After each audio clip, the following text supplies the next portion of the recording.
Congratulations. You've taken an enormous step on getting the compensation that you deserve. Welcome to Salary Negotiation, the course where you can master your salary negotiation skills. My name is Tyler Custis, and I've been a professor for 5 years.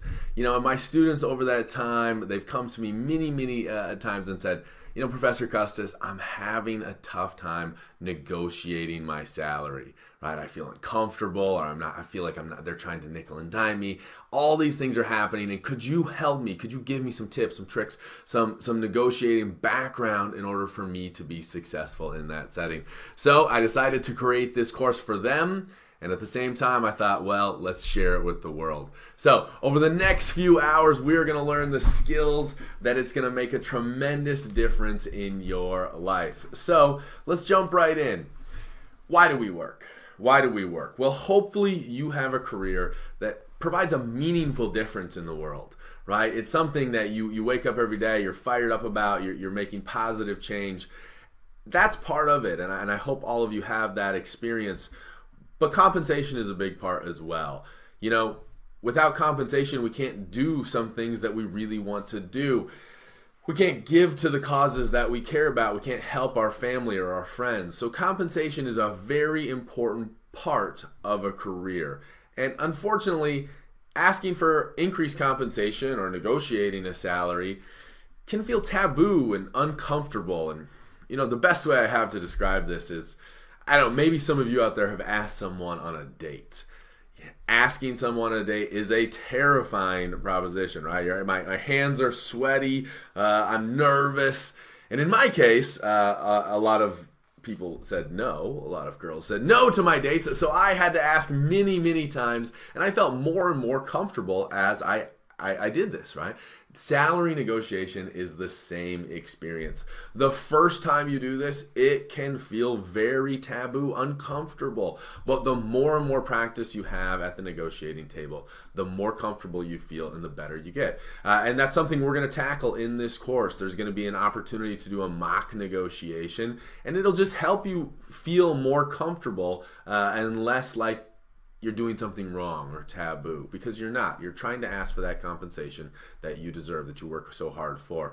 So you are your greatest advocate in the workplace, right? If you sit and wait for your boss to give you that jump up in salary, or your coworker to carry that standard for you, it just won't work very well. You need to be your greatest advocate. You're the person who has to go in and express the value that you're offering the organization and get what you deserve in reciprocation, right? Michelle Marks from George Mason University and Crystal Harold from Temple University in 2009 did a study. They titled the article, "Who Asks and Who Receives in Salary Negotiation?" They looked at a large pool of new hires, and these new hires, those that negotiated their salary, had a $5,000 increase in their base than those who didn't. Now, $5,000 is a large sum of money, right? And if we can get $5,000 in that negotiation, we are very happy about that. But let's think about this in terms of a 40-year career, of which these two professors did. And they said over a 40-year career, those that had that $5,000 increase, right? Maybe they can expect a 5% increase each year, right? As they become more productive, or just inflation or whatever, the salary could increase at that 5% level. Now, over 40 years, that can mean a $600,000 difference versus the person who didn't negotiate their salary. This is a huge amount of money, and it shows that the importance of negotiating that salary right away, or as we change careers or we're trying to move up within an organization. My name is Tyler Custis. I teach classes in business law and negotiation, and even some general business courses. I'm a lawyer. I went to law school. I also have an MBA. I take a few cases every year. I don't practice all that much, but when there are cases that interest me, I do occasionally take a case.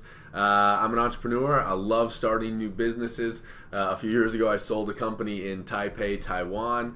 And then finally, with what few hours there are in the day, I do some consulting work, primarily on negotiations for individuals or for companies who are looking to enter into large-scale negotiations, or just want to try to increase their skills so that they can improve the outcome. So let's talk about what this course is, and then maybe more importantly, what the course isn't. You can take courses in general negotiations, which I think are a really good idea, to gain a broad background in many different settings. Now, that can take a lot of time to become an expert in just a general negotiation setting. I don't want you to have to go through all that time. I want to give you the skills that you're going to need to excel at salary negotiations, right? After this course, you're going to be able to sit down and capture that value that we've been talking about. Now, agreeing to a salary is one of the most important decisions you'll make in your career. However, you don't need to be a master negotiator. You just need to learn a few skills, and those skills you can acquire in a short amount of time. I'm saying in 2, maybe 3 hours, together we can learn these skills so you can feel comfortable to capture that value that we've been talking about. So just a few hours, that's all I'm asking, and it's going to make a tremendous difference in your life. Let's talk about the learning objectives. Well, the first thing we're going to learn is developing an understanding of key negotiating principles.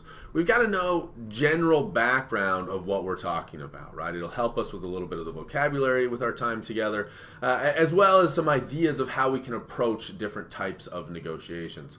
We're going to have a roadmap to help us prepare for the negotiation.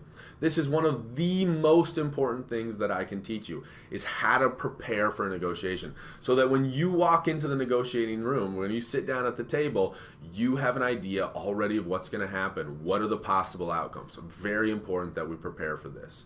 And then finally, just building confidence. The more confidence you have going into this, the better off you're going to be. So we're going to have an opportunity to do a mock negotiation with a friend or family member, and this can be very, very important as you move on to this next step. Okay, let's jump right in and let's get into some of the material about distributive negotiations versus integrative negotiations.